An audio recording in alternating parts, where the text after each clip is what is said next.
ಸನ್ಮಾನ್ಯ S M ಕೃಷ್ಣರವರ ಅಗಲಿಕೆ ಇಡೀ ರಾಜ್ಯಕ್ಕೆ ಎಷ್ಟು ನೋವಾಗಿದೆ, ಅದಕ್ಕಿಂತ ಡಬ್ಬಲ್ಲು ಮಂಡ್ಯದ ಜನತೆಗಾಗಿದೆ. ನಾಳೆ ಮಂಡ್ಯದ ಜನತೆ ಅವರು ರೈತರಿಗೆ ಮೊದಲು ಬರೀ ಕಾಡಲ್ಲಿ ಮಾತ್ರ ಶ್ರೀಗಂಧವನ್ನು ಬೆಳೀತಾಯಿದ್ರು. ನಾಡಲ್ಲೂ ರೈತರು ಬೆಳಿಬೇಕು, ಅದನ್ನು ವಾಣಿಜ್ಯ ಬೆಳೆಯಾಗಿ ಬೆಳಿಬೇಕು ಅನ್ನೋದನ್ನು ಕಾನೂನನ್ನು ತಂದವರು ಎಸ್ ಎಂ ಕೃಷ್ಣ. ಅದಕ್ಕೆ ನಾಳೆ 1,000 kg ಗಂಧದಲ್ಲಿ ಅವರ ಏನದು ಅಂತಿಮ ಸಂಸ್ಕಾರವನ್ನು ಮಾಡ್ತಾಯಿದ್ದೀವಿ.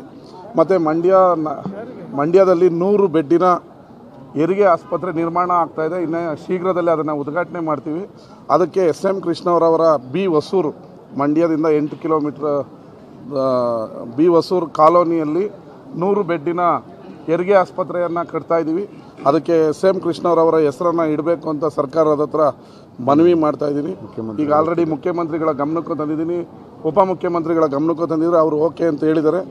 ಫಾರ್ಮಾಲಿಟಿಯನ್ನೆಲ್ಲ ಮಾಡಿ ಮಂಡ್ಯದ ನೂತನ ಹೆರಿಗೆ ಹಾಸ್ಪಿಟ್ಲಿಗೆ ಎಸ್ ಎಂ ಕೃಷ್ಣವರವರ ಹೆಸರನ್ನು ಇಡೋದಕ್ಕೆ ನಾನು ಸರ್ಕಾರವನ್ನು ಮನವಿಯನ್ನು ಮಾಡ್ತಾಯಿದ್ದೀನಿ.